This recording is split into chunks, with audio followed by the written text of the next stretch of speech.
Just want to make sure we're okay to go. Madam Mayor, we are all set. Thank you so much. Okay, I am calling the 7 p.m. public hearing to order. Good evening. I am Mayor Sherry Cantor, and I'd like to welcome you to tonight's public hearing on an ordinance appropriating an amount not to exceed $2.5 million in the Capital Improvement Fund for the fiscal year 2021-2022 for the construction of the Eisenhower Park swimming pool and bathhouse, and authorizing the issuance of bonds of the town in an amount not to exceed $2.5 million to finance the appropriation, and pending the issuance thereof, making of temporary borrowing for such purpose. The hearing is being conducted in a virtual format in accordance with the Freedom of Information Act as amended by Public Act number 21-2, which authorizes municipalities to conduct public meetings virtually. This meeting is available live on West Hartford Community Interactive, Comcast Channel 5, and Frontier TV Channel 6098, and also on YouTube. Before we begin, I would like to note that the required legal notice was posted on the Town Council's website and the town's website and published in the Hartford Current. The ordinance materials have been posted and are available for review on the town's website. Madam Clerk, please call the roll. Ms. Billings-Smith, Present. Ms. Blanks, Present. Ms. Cantor, Here. Mr. Cortez, Here. Mr. Davidoff, Here. Ms. Fay, Present. Mr. Sweeney, Here. Mr. Winograd. I see Mr. Winograd, and he's on mute. Here. I'm sorry. That's okay. Here. And Mr. Zdanowitz. Here. Thank you. Thank you very much, Madam LeBreau, Madam Clerk. This is Mayor Cantor again. I'd like to note that we have a quorum of the council, and we'll start with a brief overview of the process. We'll begin with a presentation by the town manager, Mr. Hart. Following the presentation, we'll open the floor to members of the public, and I'll explain how that process will work in a moment. After the public comment is over, the town staff will have 5 minutes to address any issues raised during the public comment, and members of the council will then have the opportunity to ask questions of the town staff. I will call on the members of the council in alphabetical order. Each member of the council will have 5 minutes to ask questions, and that includes the time it takes staff to answer. And if there's an undue amount of time that it takes to answer, we'll allow more time. Also, I will ask participants, including town staff and members of the council, not to address anyone directly. For people to be able to follow, please have comments and questions made through the chair. After you state your name, simply preface your question by "through the chair," and when you are done, I'll recognize the person that's most appropriate to respond. As to the public comment portion of the public hearing, we will open the floor to members of the public after the presentation by town staff. And people can participate, the public can participate either by phone or by video. Instructions on how to participate by video can be found on the meeting notice that is posted on the town website, www.westhartfordct.gov. In the government section under meetings and agendas. Members of the public may participate by phone by calling 408-418-9388. Again, that's 408-418-9388. There is an access code you will need, which is 2632-666-6343. That's 2632-666-6343. And there is a password, TM310. That's TM310, and those are caps, TM. With that, I invite town staff to begin their presentation. Mr. Hart, over to you. Thank you, Mayor. Matt Hart, Town Manager. Good evening, everyone. I am joined tonight by our Director of Leisure and Social Services, Ms. Rubino Turco, and our Director of Financial Services, Peter Privatera, to assist with any questions that councilors may have and to help respond to questions raised by the public if we receive any at the public hearing. As the Town Council is well aware, We need to replace the Eisenhower pool. It's currently an active project. This is our oldest pool, built in 1964. We had planned to replace it a couple of years from now. The project was built into our capital improvement program, but unfortunately, some of the key infrastructure related to the pool did fail, and we need to replace it now. So we are seeking this sum of money, $2.5 million for this project. The town council has already appropriated a sum for the design of the pool, and we have retained an architect for that purpose. In order to make this adjustment in our capital improvement program, we do plan to next year, and the council will see this in the capital improvement program we will present for next fiscal year. We are going to deauthorize $2 million in funding for flood mitigation infrastructure improvement projects. And we're not going to push those projects off. We will fund them differently through rescue plan dollars. So that completes my brief presentation. Mayor, happy to take any questions you or other council members may have. Thank you. Thank you, Mr. Hart. So are there any questions from town council for Mr. Hart? We have discussed this item numerous times, so I understand that. Okay, so now to the public. If there are no comments or questions, we will go to the public comment portion. In addition to the comment live, members of the public were invited to provide written comments, and any written comment we received has been published in the town's website as a PDF and were embedded in the online agenda. All written comments were also provided to the council and staff for review. I'll ask the clerk or confirm with the clerk that we have not received any written comment. Madam Clerk? There were no written comments submitted, Madam Mayor. Thank you very much.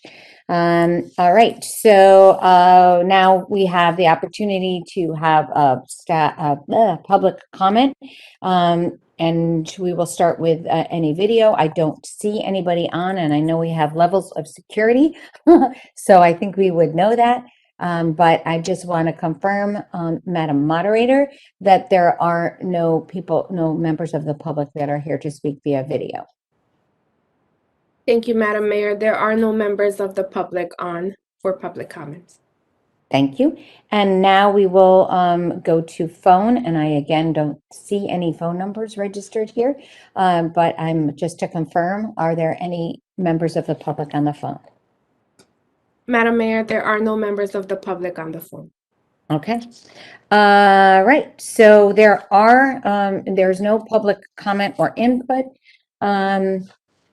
And we will now go back to town council. If there's any comments or questions for town council, I don't think I need to go alphabetical order because I'm not sure everybody wants to comment on this, but I think I can see everybody's face, but I also have my phone right here. So if you would like to comment, you can raise your hand. If not, you can text me or you can put something in the chat as well.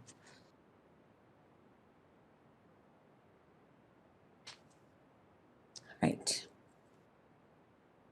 Oh, Ms. Fay. Thank you, Mayor. I support for sure the pool to be redone. We need a pool in that part of town. We don't have a lot of pools, but can you refresh my memory, Mr. Hart? What was the original budget for that? Wasn't it 1 million or 1.5? So are we suggesting that the pool is going to cost an additional $1 million or so? Thank you. Clarify? Thank you. Yeah, thank you, Ms. Fay. Over to you, Mr. Hart. Thank you, Mayor. Matt Hart, Town Manager. Thank you, Councilor Fay, for your question. And I apologize, I don't know the answer to that off the top of my head. I know we had built in an amount a couple of years down the line. Mr. Privatera, do you have that handy? And we need to go through the chair. Thank you, Mr. Hart. Mr. Privatera. Thank you, Madam Mayor. Pete Privatera, Finance Director. I think the cost was modeled after another pool that was rebuilt not too long ago, and it was an estimate at the time. I know the cost of construction material has gone up significantly. I don't believe we were going to spend 2.5 million. We added some extra money to the authorization just in case there were some construction issues that came up during the construction. We did not want to stop the project and go back for an additional authorization. I think the cost is going to be closer to 2.2, 2.3 million. But again, the initial estimate of about 1.5 million, I believe, and I know Mr. Rubino Turco knows the number, again, was based on a similar project. Thank you, Mr. Privatera. I don't know if Ms. Rubino Turco wants to. Oh, she's. Thank you, Madam Mayor. I can address this a little bit better. So the price estimate that we had in there was several years old, and so we had to increase it based on current cost estimates. In addition, we have the design fees also attached to that price. Thank you, Mr. Rubino Turco. So it's Ms. Fay, anything further? Okay. All right. Any other questions, comments from council?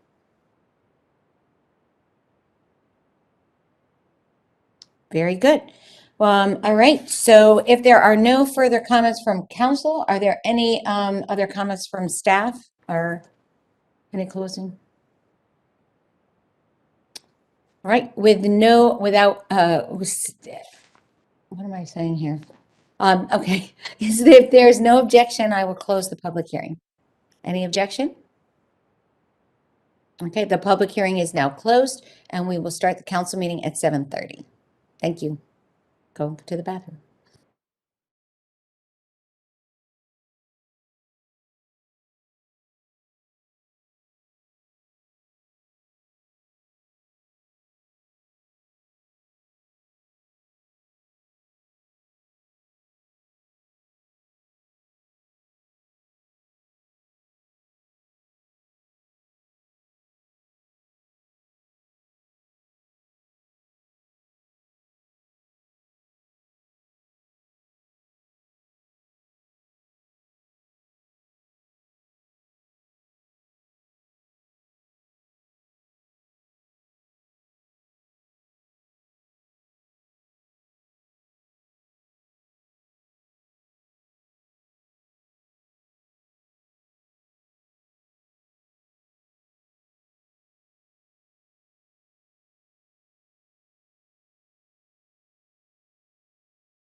I think everybody is back. I don't see a couple faces, but I hope you are.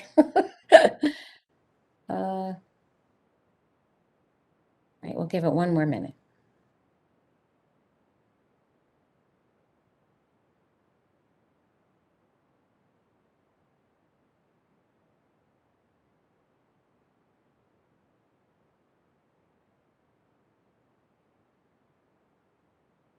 Okay, I'm calling the January 11th, 7:30 Town Council meeting to order, and we will begin with the Pledge of Allegiance. I have a little flag over here, so if you can stand, and I too this, so you don't see my, I pledge allegiance to the flag of the United States of America and to the republic for which it stands, one nation under God, indivisible, with liberty and justice for all. And we will begin with roll call, Ms. LeBron. Ms. Billings Smith, Present. Ms. Blanks, Present. Ms. Cantor, Here. Mr. Cortez. Here. Mr. Davidoff, Here. Ms. Fay, Mr. Sweeney, Here. Mr. Winograd, Here. and Mr. Zdanowitz. Here. Thank you. Thank you, Ms. LeBreau. This meeting is being conducted in a virtual format in accordance with the Freedom of Information Act as amended by Public Act 21-2, which authorizes municipalities to conduct public meetings virtually. This meeting is available live on West Hartford Community Interactive, Comcast Channel 5, and Frontier TV Channel 6098, and YouTube. We will begin with the public forum. Any resident or taxpayer of the town who wishes to address the council during the public forum may call 408-418-9388. That's 408-418-9388, and enter in the following information. Access code 2632-666-6343. That's 2632-666-6343. And there is a passcode TM310. That's TM capital 310. Madam Moderator, are there any members of the public that have called in? Madam Mayor, there are no members of the public on the line. And or on video. Thank you, Madam Moderator. And Madam Clerk, just confirming with you that there has been received no public comment via written. There were no public comments submitted. Thank you so much. All right, we will go to 4A, Mr. Sweeney.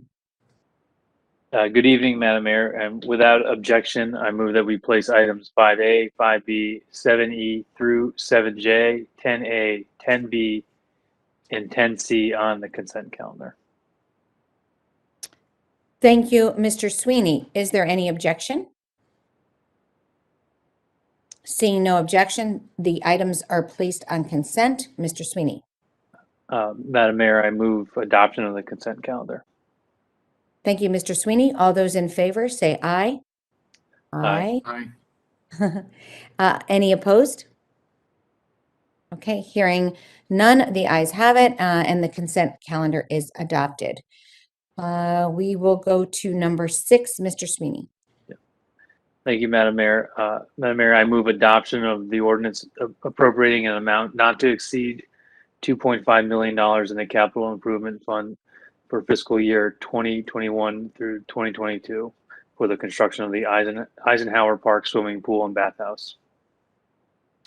Thank you, Mr. Sweeney. This was the subject of a public hearing directly previous to this council meeting, but I will turn to Mr. Hart to summarize, and then we can make comments and vote. Mr. Hart.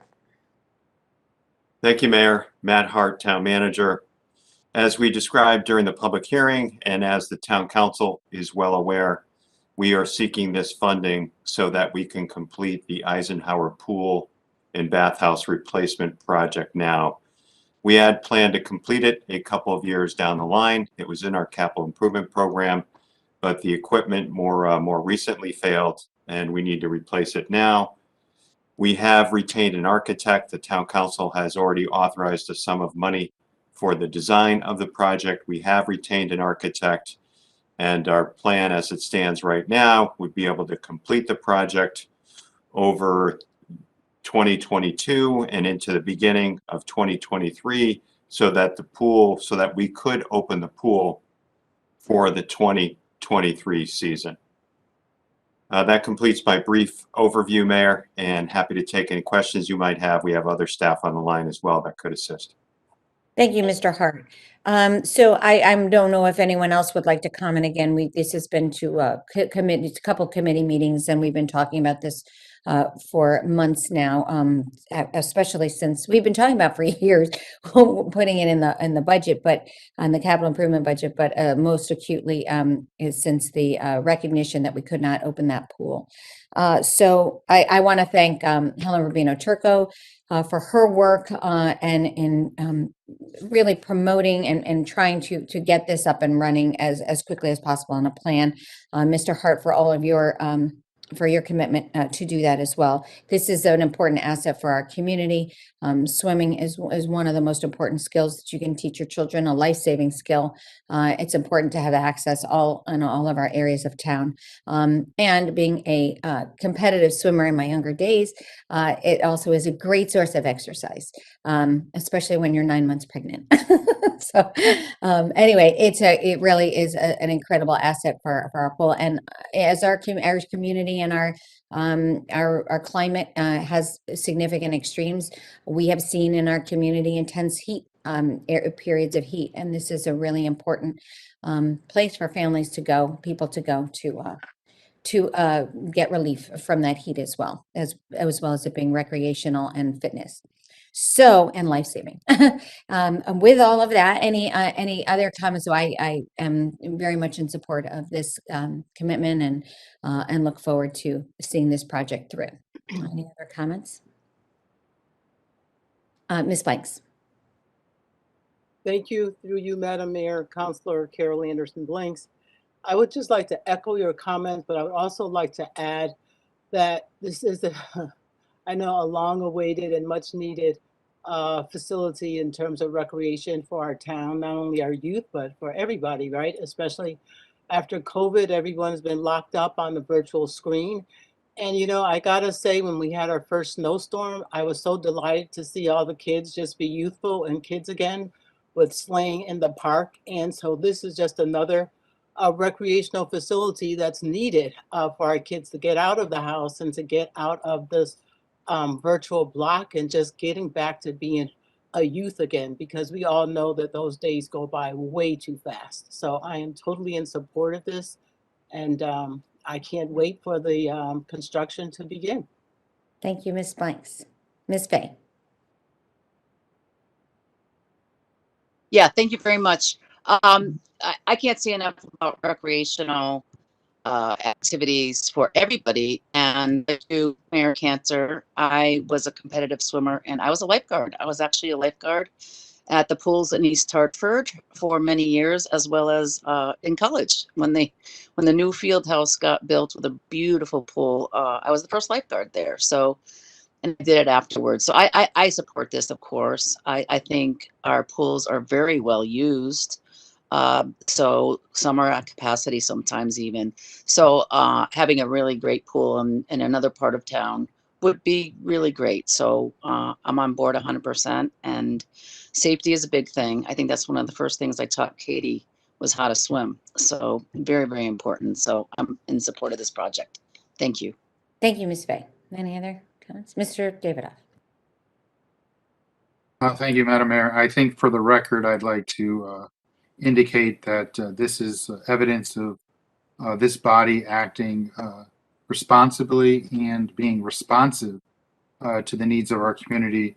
Once we heard that the pool had failed during that season, there was immediate contact with administration to take the necessary steps to find a solution to get this replaced and rebuilt and get online as soon as possible. And it's very encouraging to hear, Madam Mayor, that we're basically just going to miss one additional summer season for the pool, and our residents will enjoy a state of the art swimming facility and bathhouse when it reopens. So this is an example of government doing what's right and just not waiting for several years for this to happen.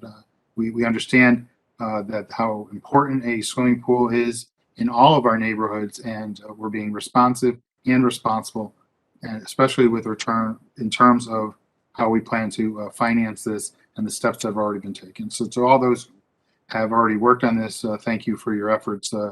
They are to be commended. Thank you. Thank you, Mr. Davidoff. Anybody else?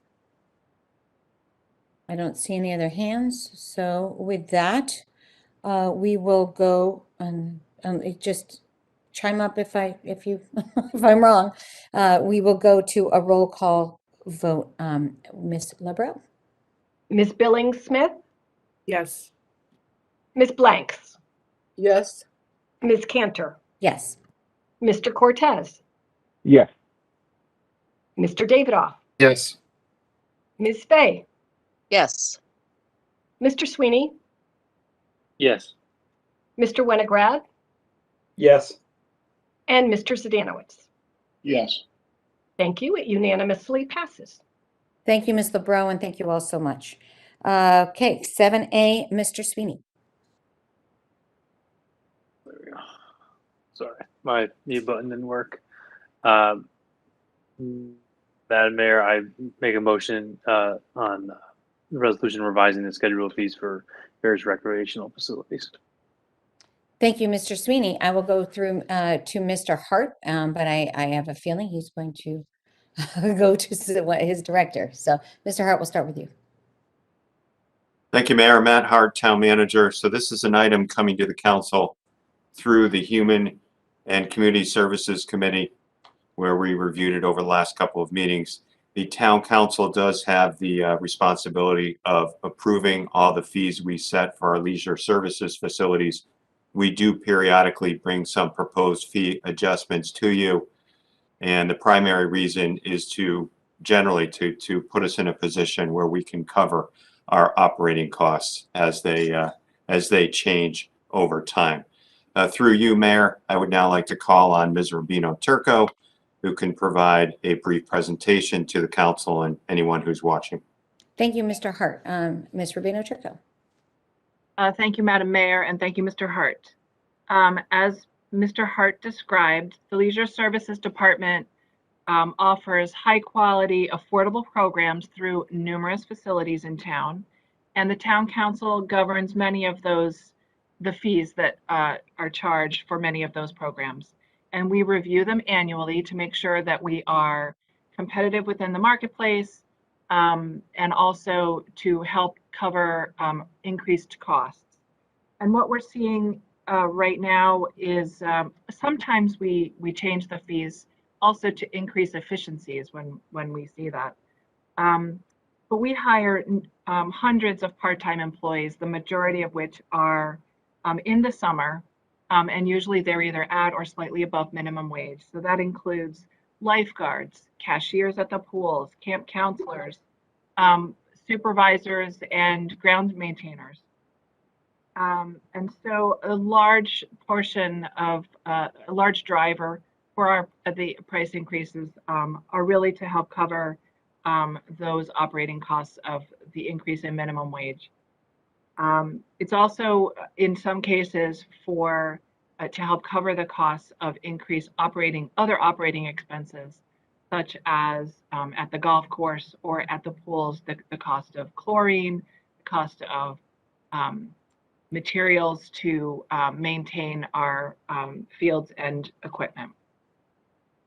At the outdoor pools, we have not raised our rates since 2020.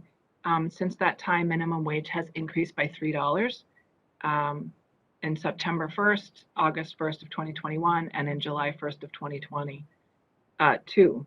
So we do anticipate them going up again in July, as I said, July 1st, 2022. And so that pretty much covers most of this year's pool season. So the increases that are recommended at our outdoor pools is an increase of $1 per person. It also affects the pool passes that we provide that are available for residents. The punch cards is what they're called. So they would also increase in a compensatory way. At Rockledge Golf Club and the Buena Vista golf courses, the greens fees would increase by $1 per hole. Again, these season golf passes would increase. We haven't raised our rates for 2 years. The season golf passes would also increase for residents between 3.2 and 3.8%, and a little bit more for non-residents. These rates have been compared to our peer communities, and we are within the range of some are $1 more, some are $1 less, so we're sort of right in the middle. And we anticipate that this would generate at Rockledge additional $35,000 and at Buena Vista an additional $16,000. And this again is to help cover the costs of operating, particularly minimum wage, and also the increase in the significant increase that we're seeing in our integrated pest management system, and in even the price of grass seed. So we pay very close attention to these prices and try and remain competitive while also trying to cover our costs.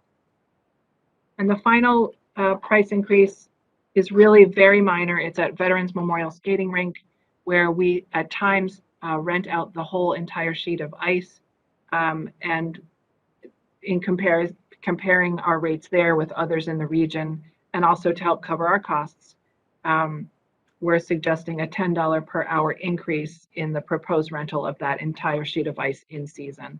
And the season is going to be expanded a little bit. We are really seeing heavy use from September 1st through the end of March. And again, these changes would better align the facility with competing rinks in the area, while also offering a fair rental rate. And there's no changes to the regular entrance fees. I'd be happy to answer any questions. Thank you, Mr. Rubino-Turco. That is a helpful summary. And this, again, has been reviewed in committee. Adrian, Ms. Billing-Smith, I don't know if you want to comment. You want to maybe start with a review in committee and just. Thank you, Madam Mayor. Yes, we went over it in committee. Ms. Rubino-Turco did a great job of explaining the reasons for the fees. We went over, especially dealing with the golf courses and the skating rink, to ensure that those costs were covered. We also went through, we did the skating rink and the golf courses, and she did a couple other things, and she was very thorough in making sure we knew why we were increasing, but she made sure that we knew they were competitive, and she was thinking about the residents to make sure that we weren't overpricing. So I do appreciate all the work that you've done, Ms. Rubino-Turco, to ensure that our residents don't feel like the increase is too much, and it allows us to still stay competitive and also gives us more revenue within the town. Thank you, Ms. Billing-Smith. Are there any comments, questions from the council? No, these are treasured assets and really important to the quality of life, and small adjustments sometimes are important to keep them as well-maintained and functioning as well as they should. So again, I appreciate the work, and again, it's not this is a scalpel. It's not a wipe or and it raise everything. That's really strategic. So appreciate that. All right, with that, we can go to a Councilor Blanks, Mayor, had a question. I'm sorry, Ms. Blanks. Thank you, Mr. Hart. Thank you, Madam Mayor. Excuse me. I do have just a quick question, and I know that this probably was discussed prior, but I'm thinking of the families, especially during the seasonal holidays and summer vacations. Will there be some type of family package or discount available? Thank you, Ms. Blanks. Mr. Rubino-Turco? I'm not sure I understand. This is Helen Rubino Turco, Director of Leisure Services. I'm not sure I understand the question about during holidays. Okay, thank you, Mrs. Rubino Turco. So what I'm thinking about is, when the kids are out of school on vacations, and I remember back in the day, not too long ago, when my girls were on a vacation and they and their friends would all go over to Veterans, or in the summer when we go to the pool. And so I'm just thinking about especially the $10 per hour. And so I'm thinking if kids have relatives visiting from out of town, so maybe the two siblings at $10 an hour might be manageable, but what if you have a larger number? Is there any type of discount rate available to families? That's my question. Thank you, Ms. Blanks. I think, I think there might be I think that is the fee for the whole rink, rental for the whole rink, that $10. Okay, Renting the ice so the completely, entire the a rink. whole, somebody right. came You in can have as many people that can fit, safely on the ice Okay, at one time. all right, I thank think you. that's the impact of that, but I don't know if there's any other Okay, questions. and then the dollar, what was it? A dollar, that was the per Yes, please. hole, and the increase in the dollar, I believe, for the pool fee, Thank right? you. So I'm just thinking that a dollar can add up when it's quite a few kids. Thank you. Thank you, Ms. Blanks. And maybe, Mr. Bino Turco, you can talk about maybe some scholarship and some support that goes to families as well. Thank you. Thank you, Madam Mayor. And yes, I can address for the outdoor pools, we do have available a discount card for residents. It's only available for residents, and you can get a much discounted entry rate at our pools. They come in a variety of denominations, so you can get a 10 punch card or a 20 punch card or a 50 punch card. And so that is something that residents do take advantage of. And if you have out of town guests, they can come with you because they're your guest. And it's a very nice way of sending your kids to the pool with a nanny or a grandmother. They can have the punch card, they can get, and it's all digital now. So they just say their name and their account is on the computer at the pool when you get there. So it's really super easy for families to take advantage of those discounted options. In terms of the rink and other facilities, some of them we do have party packages. So the rink, for example, has birthday parties where you can pay a special fee and have a number of kids come, and there's refreshments included with that. So they try and be really creative. In addition, we do offer discounts for programs from time to time, especially through the Leisure Services Scholarship Fund, but that's more for our summer camps and programs. Thank you, Mr. Bino Turco. Ms. Blanks, anything further? Just one follow-up, Madam Mayor, Ms. Rubino Turco. In terms of families learning that information, how is that advertised for family members? So they would go to the town website, but is there any other information to let them know that this is available? Thank you, Ms. Blanks. Ms. Rubino Turco? So the Leisure, thank you. This is Helen Rubino Turco, Director. The Leisure Services Program Guide is something that has a lot of information about all of our programs and some of the special events that we offer. So for example, if you were looking for information about the Outdoor Aquatics Program, when the Leisure Services Program Guide comes out, it's a flippable document, it's online. And the reason why we do it online is so that it's readily available. You can't lose it. We save a fair amount of money not printing lots of copies, but if you need a hard copy, they're available at all our facilities, at Town Hall, at the library where they have multiple copies. So the program guide explains a lot of the questions that you might have, and you can either read it online or you can read it in person. And that describes the pool, the punch cards for multiple uses, the discount cards that we have for residents, for example, at the outdoor pools. I hope I answered your question. Thank you, Mr. Rubino Turco. Ms. Blanks? All set? Thank you, Madam Mayor. I'm all set. Thank you, Ms. Blanks. All right. Okay, any other questions, comments? All right, we can go to a voice vote. All those in favor, say aye. Aye. Aye. Any opposed? A motion passes. Letter, I think we're on 7B, Mr. Sweeney.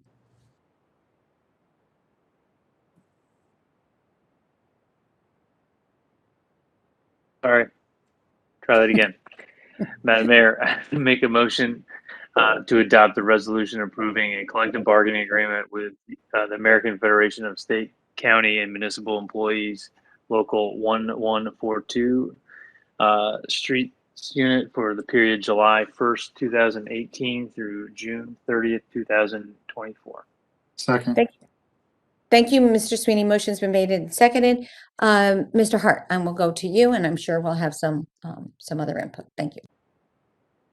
Thank you, Mayor. Matt Hart, Town Manager. As the council is aware, town employees are represented by 9 different bargaining units. AFSCME is one of our smaller bargaining units, but still a very important one, representing a number of public works employees. The negotiations with this unit goes back a little ways, as you see here, and we are proposing a 6-year successor agreement. We have had a chance to discuss this with the council previously in closed session as allowed by law. The Public Works, the AFSCME unit itself has now ratified the agreement, and council has the responsibility for ratifying all of the collective bargaining agreements that represent town employees. I think we've really done excellent work here with negotiating terms that are certainly fair to the bargaining unit as well as to the town. We were able to achieve many of our key objectives. It will help us manage the costs moving forward, I believe, in a very proactive way. And some of the things we were able to accomplish recently with other bargaining units, such as the transition to the state partnership plan for health insurance, adjustments to the pension, etc., we were also able to accomplish with this bargaining unit. So through you, Mayor, I would now like to call on Mr. Ledwith, who can add some details to my overview. Thank you, Mr. Hart. Mr. Ledwith. Thank you, Madam Mayor, and good evening, Town Council members. Rick Ledwith, Executive Director of Human Resources, and I'm pleased to be here tonight to present the tentative agreement between the Town of West Hartford and AFSCME Local 1142, or as we call it, the Streets Unit, which represents roughly half of our Public Works Department, as Matt had outlined. The other half is represented by CSEA, and together these dedicated and committed employees work hard to maintain the streets and grounds throughout the town. The Streets has ratified this agreement last month, and this agreement does go back retroactively, as Matt had said, to July 1st of 2018 and expires on June 30th of 2024. So essentially, you'll be ratified. If you ratify this agreement tonight, we will be more than halfway through the agreement. So we thought we would start with the reason for the delay in negotiating this contract that's before you. And back when this contract expired, along with our 6 other CSEA agreements, you may recall, and this goes back several years, but the state of Connecticut was going through a tough time with their budget. And you may recall at the time, Governor Malloy had proposed eliminating our educational cost sharing funding completely, which would have had a $20 million impact on our budget. So making negotiations with any of our unions incredibly difficult, if not impossible. So there would have been no way at that time that we could have settled on any kind of wage increase at all. So we delayed negotiations until that was all settled with the state. And then we were back at the table, and then not too long after that, we were hit with a pandemic where we were dealing with yet another challenging economic environment. And it wasn't until late into the second year of the pandemic where we felt comfortable enough to settle on the agreement that is before you tonight. And one, as Matt had said, we feel is very favorable to the community from a fiscal standpoint. This agreement is almost identical to the CSEA agreements that were ratified last spring, especially from a healthcare and pension reform perspective. However, this agreement does go out 2.5 more years into the future. We'll start with a summary of the wage settlement. This contract does call for retroactive wage increases of 2% in each of the first 3 years of the contract, going retroactively to July 1st of 2018. Then calls for a 1% general wage increase for the current fiscal year that we're in right now, a 1.5% wage increase for next fiscal year, and then a 2% general wage increase in the last year of the agreement. In addition to the wage settlement, we have also addressed healthcare reform and pension reform through these negotiations.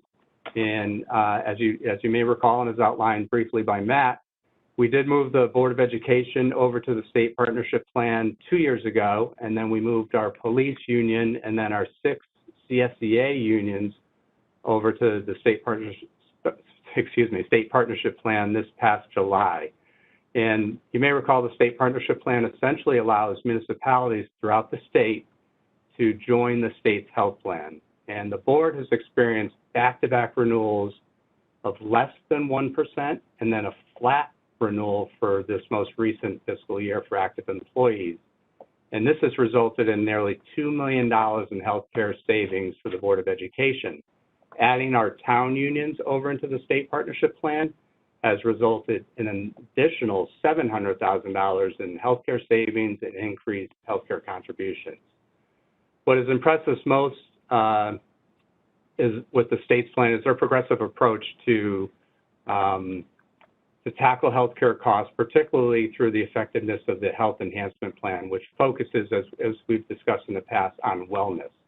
As part of this plan, all of our employees and their dependents will be required to comply with an aggressive wellness program, which includes annual preventive visits, mandatory cholesterol screenings, breast cancer and cervical screenings at certain ages, colonoscopies at certain ages. In addition, folks with conditions like diabetes and heart disease will be required to participate in a disease education and counseling program. If an employee does not adhere to the Health Enhancement Program on an annual basis, then they'll be subject to higher monthly premiums of an additional $100 a month, as well as additional deductibles of $350 per individual and $1,400 per family. Overall, we're very confident that this plan will continue to provide us with more stability in the future with our healthcare costs, particularly our retiree healthcare costs, where we expect to see a 50% reduction in our over 65 healthcare costs, helping us to reduce future actuarial liabilities with our retiree health reserve fund. In terms of pension reform, we'll be increasing the employee contribution by 25% over the course of the contract, helping to further stabilize our pension fund. And before I turn things back over to the town manager for any final comments that Matt may have, and then the council for comments and questions, I do want to take a moment to thank our streets units for their collaboration on a contract that does provide fiscal stability to our community in a fair wage proposal while also addressing healthcare and pension costs. And then thank them again for their commitment to our community, especially now in the middle of winter when we are tucked in safe and warm in our homes with our families, and they're out there at all hours of the night making sure that our streets are safe for all of us during our many winter events that will occur, such as the one we just experienced on Christmas Eve and Christmas Day. So big thank you to our streets unit as well as all of our public works employees for what they do day in and day out. At this point, I'll turn things back over to Mr. Hart for any final comments before we open things up to the council. Thank you. Thank you, Mr. Ledwith. And we take your comments very, very much to heart. This really was a lot of work on everybody's part, and we are so grateful for the commitment that this unit makes to our town. Mr. Hart. Thank you, Mayor. Matt Hart, Town Manager. I'd like to thank Mr. Ledwith for his thorough overview as well as the excellent work he did with respect to this negotiation, as well as other members of our Human Resources Unit. And like Mr. Ledwith did, I also want to acknowledge the many contributions that this group of employees and the Public Works Department overall makes to our community. I think we're fortunate here in West Hartford that we enjoy a good, positive, and collaborative working relationship with our bargaining units. Not that we don't disagree from time to time on key issues. That's all part of the process. And we negotiate very hard to represent the town's interest. But there is a good, healthy respect between the parties. And I want to thank Mr. Ledwith in particular for his many, many contributions to maintaining that relationship. Thank you. Thank you, Mr. Hart. You said it very, very well. Again, thank you very much, Mr. Ledwith. Thank you to the members of all of the members of Public Works, and in particular this bargaining unit, to come to this agreement, which really is beneficial to both the town and the employee, and a fair contract for the employees. And we're very appreciative of attention to the healthcare, which I think is a really win-win, because it actually is a more affordable plan, but it's a richer plan in a lot of ways. And I have a personal experience. It saved my sister-in-law's life. So it is a very, very important preventative medicine, encouraging that, and really sticking, making it punitive if you don't. It is really an incentive, and it helps keep people healthy. So thank you very much. Any comments or questions for Mr. Cortez? Thank you, Madam Mayor. My question is, I noticed that the contract is 6 years, and so is that normal for contracts in the town of West Hartford, or is that have to do with, the delays we've had in the past? And then I have a comment after that question. Thank you, Mr. Cortez. I know the answer to that, but I will go back to Mr. Hart. Thank you, Matt Hart, Town Manager. Thank you for the question, Counselor. No, that's a bit longer than typical. Typically, we will negotiate a 3 or a 4 year successor agreement. And Mr. Ledwith, I think, explained the reason for this protracted negotiation. And this is the final bargaining unit where we had to resolve some outstanding issues. We are now in negotiations again with CSEA and our firefighters, but they should not be retroactive to this magnitude. Thank you, Mr. Hart. Mr. Cortez, back to you. Okay, so great. Thank you for answering that question. And then my comment is that I'm glad that we reached an agreement, because we don't know the cost of this pandemic, and to continue to push this down the road, it gets more expensive, because when you have the retroactive fees and legal fees that come with it, I've sat through collective bargaining before, and I'm glad that we're caught up, and like you said, it's a win-win, especially with the healthcare. I'm currently on that same healthcare plan. I was a former state employee, and I know it's huge savings for us, for the town of West Hartford, but also I think there's a lot of good for the employees as well. Thank you. Thank you, Mr. Cortez. And I just want to, for the record, make sure that we do budget a contingency plan every year, an amount every year. So we're not catching up at 6 years, and it doesn't have a budget impact for multiple years in 1 year. We do budget for that annually for price adjustments. And usually we're pretty close. So thank you. All right. Any other comments or questions? All right. With that, we can go to a voice vote. All those in favor, say aye. Hey, wait, hold on.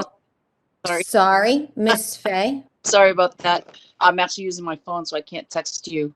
I just wanted to make a comment. I think it's a reasonable contract, and I think it is win-win, which is what you're trying to achieve with a negotiation.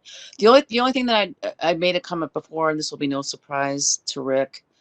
Going forward, if we could adjust the workers' comp clause, because it makes no sense that we true it up to 100%, because it gives the worker less of an incentive. I won't say none, but less of an incentive to come back to work. So I've never seen that kind of a true up or 100% going out for comp. So that's one comment for all contracts, not just this one. And then I'm trying to think what else I thought. I think that's the main thing. That's just an overarching thing that keeps coming up in all our contracts.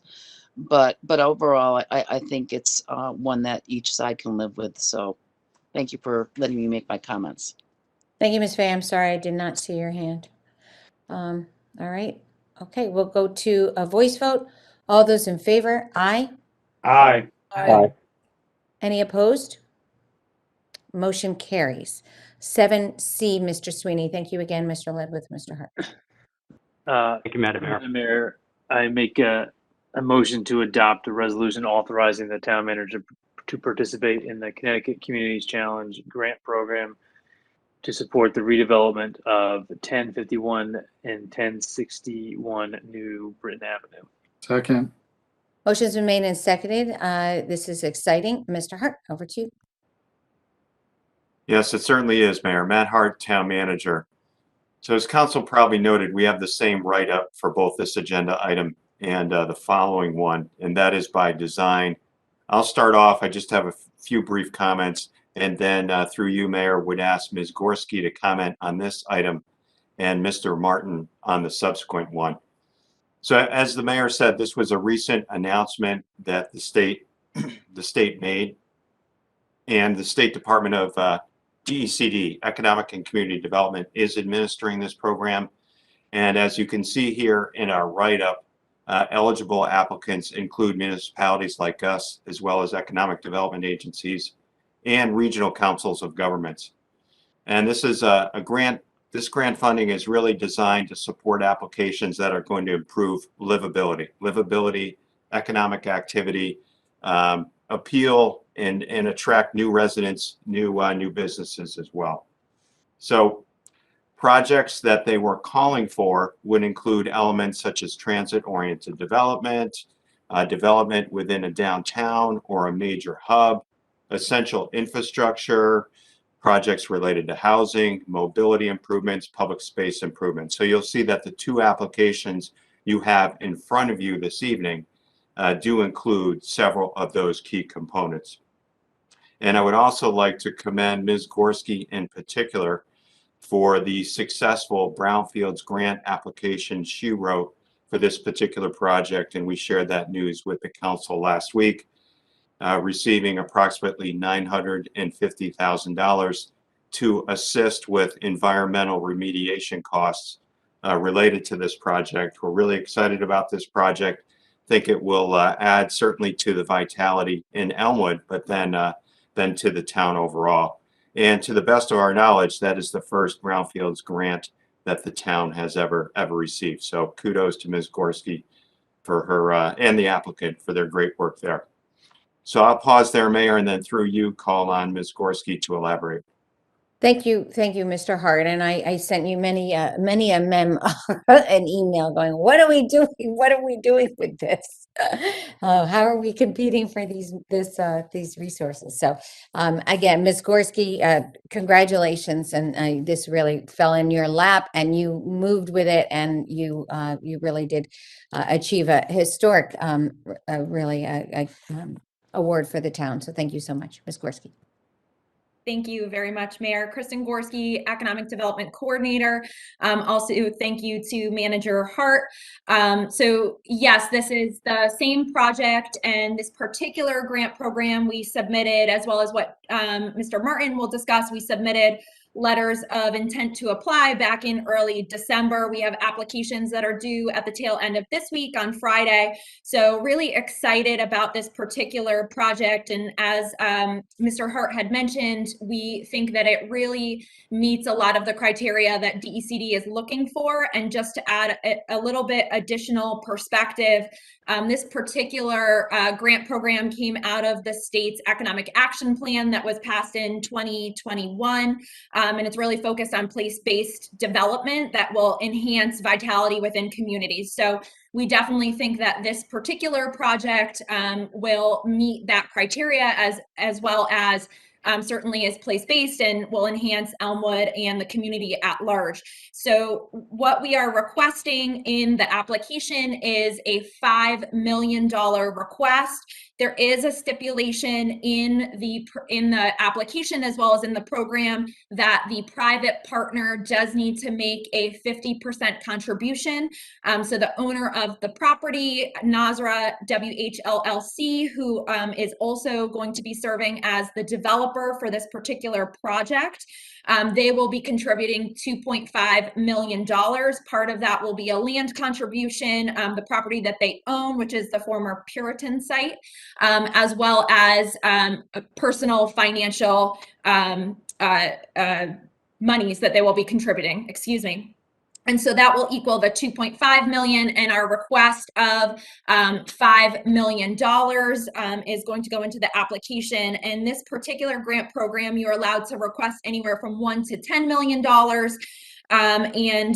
We're just really excited to be able to apply in the very first round because grants are few and far between. So we ultimately hope that this will support the redevelopment of that property. And what they're aiming at right now is a mixed use development with approximately 131 units of housing with an affordable housing component, maintaining commercial development on the ground floor. And the last note that I will make is this particular development, it is quite pricey. What we learned through the Brownfields grant, as well as the contamination on site, you are not able to maintain the current structure that is there. So the demolition of the structure, which will be a component of the environmental remediation, is quite pricey. The demolition alone will cost $1.6 million. So certainly if we are successful with this grant, that will be a great contribution to making way for this development. I will pause there and happy to take any questions. Thank you very much, Ms. Gorski. Again, great work here. Any questions or comments for Ms. Gorski? Mr. Sweeney. Thank you, Madam Mayor. I also just wanted to commend Ms. Gorski on this fantastic work and obviously on the Brownfield grant as well. I think that is just fantastic work. We have been doing a lot of work on that side of town, and it's great to see this property, this particular portion of town, come as far as it has from when we first started looking at this particular property. Really glad to see that it's moving in this direction, and just really proud of the team for moving this forward. So again, just thank you so much for all the work you guys are doing. Thank you, Mr. Sweeney. Any other comments? Mr. Davidoff. Thank you, Madam Mayor. I too would like to commend Ms. Gorski for finding this grant opportunity and for securing the Brownfield grants. I think that has been said on many occasions. This is transformative, and we need to be strategic partners with the private sector as they develop this corridor that is probably going to be West Hartford's golden egg, so to speak. There's so much opportunity here, and it's yet to be tapped. I do have one question. When would we learn as to whether or not this or the other grant that we're applying for would be awarded to the applicants? Thank you. Thank you, Mr. Davidoff. Ms. Gorski. Thank you, Madam Mayor.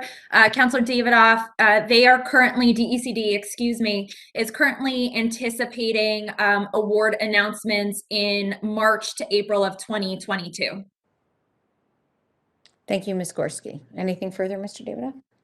No. Okay.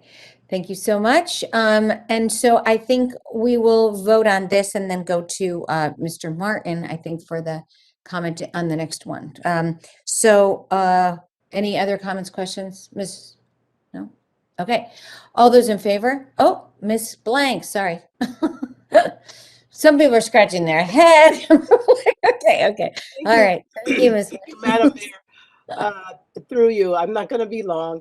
Ms. Gorski, just as everyone else, thank you so much for all the hard work that you've done along with your team, because I know you didn't do it alone, and in collaboration with our private partners. I'm excited because it's almost, I don't know, I won't say old ad, but long overdue. So there's a lot of buzz, and residents in this part of town are excited to see the development begin. The big pause because of COVID. So it's really exciting to hear about the grants that are coming in, and really looking forward to the development beginning. As Councilman Davidoff said, it's like the golden egg. So, we're all beaming with excitement. But I just want to say this, because as we become excited, we have to remember that there's a lot of players behind the scene making all this happen. So again, I just want to send shout outs to you, the town manager, and the entire team, because I know it's a heavy lift, especially during COVID. So thank you for all your great work, and I'm just excited for the construction to begin. Thank you so much, Ms. Blanks, and you're right. It takes a lot of people pushing to get something like this done, and again, hopefully this transformation that will begin because of this assistance. But this particular grant too was just it is just such a great program, and the fact that the property owners also have to put money in, and it's a collaborative, really a public-private. It's really a great design. So, thank you. All right, with that, are there any other comments, questions? Okay. All those in favor? Aye. Aye. Aye. Any opposed? Motion carries. Letter D, Mr. Sweeney, and then we will go to Mr. Martin. Yes, thank you, Madam Mayor. Make a motion to adopt the resolution authorizing the town manager to participate in the Connecticut Community Challenge Grant Program to support the New Park Avenue Complete Streets Improvement Project Phase 2, Oakwood Avenue to Prospect Avenue. Second. Thank you. Motion's been made and seconded, and we're going right to you, Mr. Martin. Again, very exciting, long awaited. And go ahead. Thank you, Madam Mayor. Dwayne Martin, Acting Director of Community Development and Town Engineer. So the grant application that we're working on for New Park Ave, we're calling it Phase 2. It's a complete streets project. And the reason it's Phase 2, just to make sure there isn't any confusion, we already have a grant awarded to us for New Park Ave from New Britain Ave to Oakwood Ave. And it has a lot of complete streets elements that's in preliminary design, and that project's moving forward. So this would be a continuation of that effort that we have should we get the grant funding. That's why we're calling it Phase 2. So as was mentioned, this would go from where that project leaves off around Oakwood Ave and go all the way up to Prospect Avenue. So typical complete streets elements focus primarily on pedestrian and bicycle needs and reinventing that area of New Park Avenue. So the idea here is to reinvigorate that area. It's been beaten up, if you will, by several utility projects, and it's starting to look tired. We want to focus a lot of efforts in particular on the sidewalks, which need to be replaced and enhanced where we can with landscaping, new street lighting, street furniture, if possible, wayfinding signage, etc. So it's really a rejuvenation of that area. We're hoping to get this grant. So specifically, the grant application that we're seeking is in the amount of $2.5 million. There is a required town match, as was mentioned. In this case, we're looking for $850,000 for the required match, which is about 33% of the total grant amount. We do have some funding in place through our capital improvement program. One of the programs that would be most applicable would be street construction in the CIP. So I'm happy to answer any questions that you may have. Thank you. Thank you, Mr. Martin. I shouldn't have said long awaited because it is not, but it's much anticipated. I think is how exciting the continuation of the transformational grant that you did get for the complete streets for New Park, for that portion of New Park. So I'm in Oakwood, and yeah, but New Park from Oakwood. Anyway, any comments or questions for Mr. Martin? Ms. Blanks. Thank you, Madam Mayor, and through you and Mr. Martin. Again, exciting to see all the development that's happening over in this part of town, especially New Park with the apartment building, and also I can't call the other, what is it? I can't call the other one right now. Sorry, next to the furniture store. But anyway, all the construction that's happening, so it's great. So I'm looking forward to phase one and then eventually phase two. But I feel like I asked this question before at the council table. When will phase one actually begin? Thank you, Ms. Blanks. Mr. Martin. Thank you. So first we need to get through to the design, which is probably going to take most of this calendar year. The preliminary design is planned to be completed in late winter, early spring. But we anticipate taking most of the year to get through the design and then go out to bid at the end of the calendar year into next winter, approximately a year from now. So construction, we're hoping to start in spring of 2023. Thank you, Mr. Martin. Ms. Blanks, anything else? Thank you, Madam Mayor. I'm all set. Thank you. Thank you very much. It is a long, these take a lot of planning, a lot of time. We've been talking about this particular project for years. And even notice of the project though does spur development. And imagine when that work is truly done, it really makes a big difference in investment in people along that corridor. So very excited to see it. Mr. Winograd. Thank you, Madam Mayor. Repeating what has been said before, but again, and thank you, all the staff on this project in particular. Like I said, it's exciting. We're all waiting for one, but completing that, the problem with one has always been that it ends. And the transformation of the entire corridor really has been, we've been looking at it for a long time. We've gone through all the various sort of design phases, your surveys. I'm sure that any grant writers will be impressed with all the work we've put into it so far, and should be a big help in giving us a good chance of winning the money. I will say, I think that the moratorium on the transit on the car-oriented development, the work you did with the Chick-fil-A site, all these combined really makes this a strong application. And like everybody else, I can't wait to see it.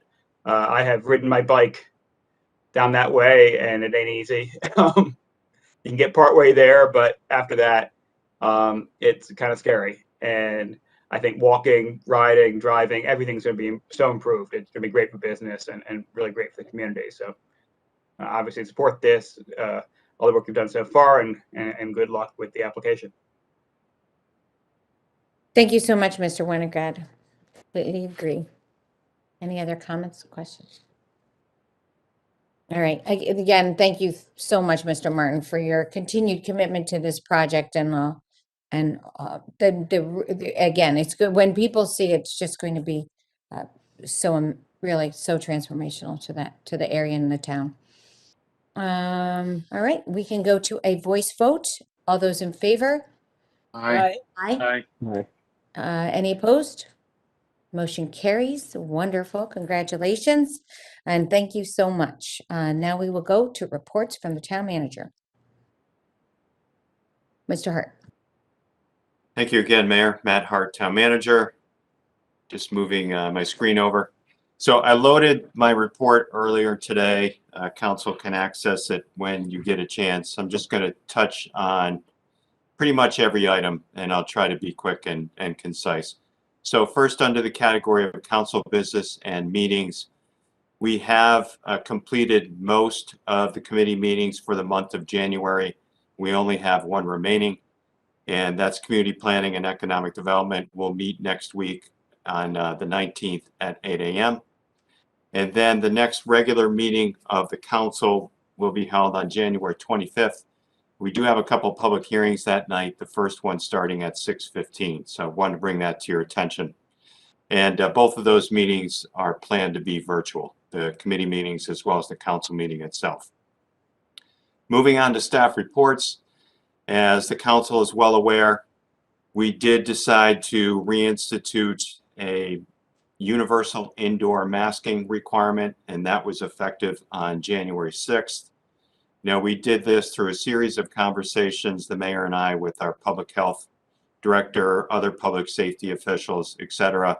This is not a decision we made easily or we made lightly.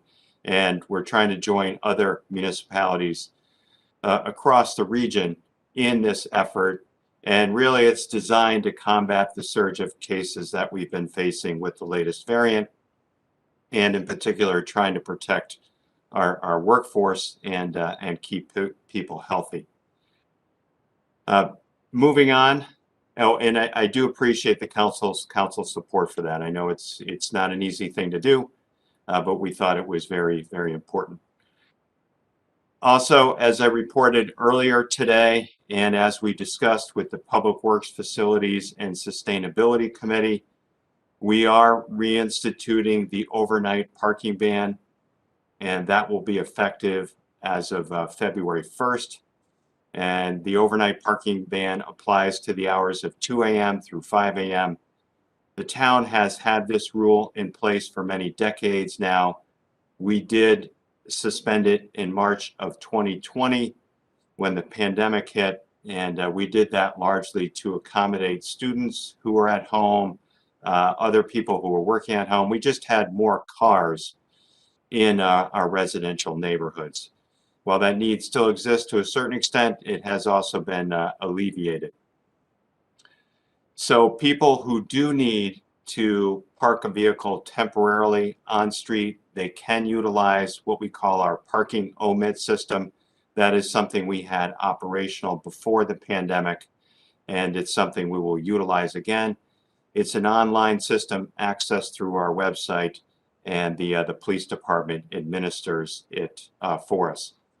As we discussed at committee, though, we have not forgotten, the reason why we introduced the ordinance to potentially amend the ban, and our staff will continue to work on a pilot program where we could provide a very limited number of overnight parking permits to residents only based on a demonstration of need, that they just do not have adequate parking for some good and apparent reason. We are introducing new software in our parking division, and they would be able to administer such a permit program, and staff will bring that back to the Public Works Committee later this spring. Moving on, wanted to touch on the distribution of at-home rapid test kits and N95 masks, which we all have been following very closely, and want to thank the council for its support. So over the past week or so, we've received 2 shipments of approximately 8,700 at-home test kits, and 1 shipment of N95 masks in a much larger number, approximately 230,000 masks. Our Office of Emergency Management, under the direction of Bob McHugh, has taken the lead on the distribution system, and I'd like to commend Mr. McHugh, as well as the members of our Community Emergency Response Team, or CERT, for the distribution program that we developed. As the council is aware, and as we've discussed at council committee, we are distributing these items through an online registration process. And one of the key reasons we did that, particularly for the test kits, is because we received a limited supply. We wanted to make sure that we had a portion of the test kits reserved for groups like frontline workers, social services, health district, etc. So we developed this online portal to administer the test kits, and only to people who are symptomatic. We still do have some test kits in social services for their clients, as well as the health district, to utilize on an as-needed basis. When we receive more, we will certainly make another public distribution. I think this methodology has been superior to that employed by other towns, where they distributed them on a first-come, first-served basis at one central distribution point. Many of those communities dealt with traffic jams and had hundreds or more upset residents when they quickly exhausted their supply. So this has worked out well. Turning to the mass distribution for a moment, if I can, we've already had 2 drive-up events to distribute the masks, and we've done that most recently at 100 Mayflower Street. We will hold another distribution again this coming Saturday, January 15th, from 10 a.m. to 1 p.m., again at 100 Mayflower Street. And we'll give each car up to 4 masks. And we would encourage everyone to stay in their vehicle and to just follow the signs. We're also administering N95 masks. We're responsible for this to businesses, senior housing facilities, daycare centers, as well as private schools, both public and private schools. And there's an online form that those entities can use to request the masks, and we have distributed that information. Moving on, staying with the pandemic theme, I wanted to give the council just a quick update on some of the key statistics. So the health district recently issued its most recent reports for the most recent 14-day period, which ended on January 1st. And you can see the dramatic increase here. And this holds true across the state and much of the country. Our case count has increased at 136.2 cases per 100,000 residents. To put that in context, the previous high was about 44 cases per 100,000, and I believe we reached that mark in April or May of 2021. We have experienced roughly 8,200 total cases since the beginning of the pandemic, and unfortunately 247 West Hartford residents have lost their lives due to this disease. We've reported approximately 245,000 tests, a little bit more than that, and almost 10,000 of those have come back positive. So those are some of the latest statistics we have. Even though we have one of the highest vaccination rates in the state, as we know, the Omicron variant, which has been well reported, is 2 to 3 times more contagious than the Delta variant. And vaccinations, that's the #1 tool, but masking and testing are also important tools. Moving on, our website, as the council knows, was briefly down.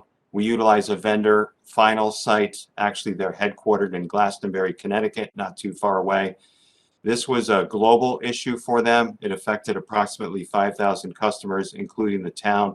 I want to credit and thank our IT team for quickly building a temporary site that had limited functionality until the vendor could restore the system. And IT is going to continue to build out that site in case we need it again in the future. Unfortunately, these website ransomware attacks are becoming more and more frequent globally, and it's something we have to contend with. The Rockledge Golf Course, as we do every year, it's open for walking or snowshoeing or cross-country skiing when we have adequate snow for that. So there are some simple rules that people need to follow. We do have a new library director coming. Very excited to announce that Ms. Laura Ermsher will be starting here with the leading the West Hartford Public Library team. Her first day will be January 24th in a couple of weeks. And Laura has some great experience with the Boston Public Library, which is one of the premier public library systems in the country. I had a chance to meet with Laura and was very impressed. I think she'll be a great addition to our team. Just 2 more items. I know this is important to many in the community, something we do each and every year. Public Works crews, they are making their last townwide collection of Christmas trees this week. So this program ends this Friday, and you need to put your tree out at the curb on your designated trash day in order for it to be picked up. The trees are recycled, so please clear it of all ornaments, decorations, etc. If you want to hold on to your tree a little bit longer, and I know some people do, you can certainly bring it to the recycling center after this week for disposal. And then last but certainly not least, would like to commend the MDC for its long and hard work and a major milestone they've reached in the construction of the South Hartford Conveyance and Storage Tunnel. I don't know if you've been following this over the last couple of years, but there's a very impressive tunnel boring machine that they have utilized, and they started this work in spring of 2019. It's a 4-mile deep rock tunnel designed to temporarily store wastewater and stormwater. They started the work at their station in Hartford and then drilled for 4 miles to the location in West Hartford, and that's where the retrieval point is located on Talcott Road. So they reached that destination on January 4th. That completes my report, Mayor. I know that was somewhat extensive. Happy to take any questions council members may have. Thank you very much, Mr. Hart. Any questions for the town manager? Ms. Blanks. Thank you, Madam Mayor, and through you, Councilor Carol Anderson Blanks. Mr. Hart, I just want to thank you and your team for all the hard work that you've done in terms of distributing the masks and the tests. And again, kudos to all the public safety staff, Bob McHugh and his team, because I know, again, this is a huge lift. I think we've gone beyond heavy at this point, and I'm sure many of them are just operating on fumes right now. So I just want to shout them out. But I do have a question. Many people have reached out to me in terms of the testing kits, and I know many of you know that there's absolutely none that are available in any of the CVS or the Walgreens. So one, I'd like to know, how are we getting the word out to residents, especially those who may not have access to Wi-Fi or online? And then the other question that I have is, how are we reaching out to our residents who English is their second language? Thank you very much, Ms. Blanks. Both Mr. Davidoff asked that question, and I also had made some comments. So great minds. So thank you so much for asking those questions. Mr. Hart. Yeah, thank you very much for the good questions there, Councilor Blanks and Councilor Davidoff and Mayor. Matt Hart, Town Manager. So we did anticipate that, and our social services unit, the Community Partnerships Division within social services, has taken the lead on that communication program, working through their existing clients, getting the word out to recipients of our food pantry, through HANOC, through the Hillcrest Area Neighborhood Outreach Center, flyers, etc. So utilizing a whole variety of media to reach those segments of our population that may not have access to the emails or the other forms of media that we do send out. I would note that the Everbridge system is proving to be an excellent tool, because in addition to the phone calls that we will periodically make, and the mayor's been the primary author of those since the pandemic hit, it also has a text and an email feature. And that text feature in particular is very, very beneficial in terms of enabling us to reach a broad cross-section of our community. So, and this is going to be an ongoing effort to reach those segments of our population. And I also want to take a moment, if I could, I'm not sure I did this justice earlier on, to thank the members of the CERT program, led and organized by Mr. McHugh. We've been very pleasant. I shouldn't say surprised, because West Hartford is such a giving community, but we've had great turnout. We have a great cadre of volunteers who've taken the training, and they're always available for the distributions or anything else we need. So I hope that answers your question, and let me know if you have any follow-ups. Thank you very much, Mr. Hart. Ms. Blanks, anything? Thank you, Madam Mayor, and thank you, Mr. Hart. I would just add the library has actually served as also as a place for people to call and get the help if they don't have the capabilities of online, and so that's also been a great help. And a huge thanks to the library for stepping up and coordinating in the way that they have throughout the pandemic for information, being sort of our information center, besides our own Renee McHugh, which has been so over the top busy on getting information out. And the CERT volunteers, I agree, not surprising, but incredibly impressive, and work in a way that just make everything flow, and the response to so many things that are coming our way, more on a regular basis than I would have hoped, but it allows us to be prepared, and I'm so grateful. And Bob was one of the best decisions I think we've ever made in a budget, making sure that we have that capability to have a person there to really be in charge of an emergency situation. He has shown that position is critical. So, thank you. Any further questions for the town manager? All right, we are going to Mr. Dodge, Corporation Counsel.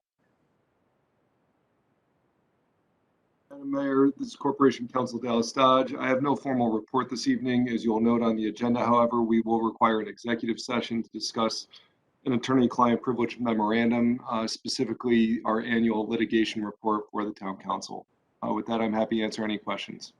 Thank you, Mr. Dodge. Are there any questions for Corporation Counsel? All right, I don't see any, and we will see you in executive session. Thank you. Then we go to announcements, and I will start. Building Connections Book Club. West Hartford Library is hosting a virtual book club for immigrants on Thursday at 3:30 to 5, beginning January 20th through March 24th. The Building Connections Book Club is for West Hartford advanced English learners who want to develop their English reading and communication skills in a diverse, inspiring, and encouraging environment. Participants will be given reading material each week and then meet in a group to ask questions and discuss the text. To register, contact Elizabeth Hanlon at eemhanlon@gmail.com or text call to 860-305-1786. The book club is free. The fall session had participants from 9 different countries, which is really an exciting program. West Hartford celebrates Dr. Martin Luther King Jr. Join us for the 26th annual celebration of Dr. Martin Luther King Jr.'s life on Monday, January 17th, 2022, from 10 a.m. to 11:30 a.m. This year's theme centers on King's book, Strength to Love.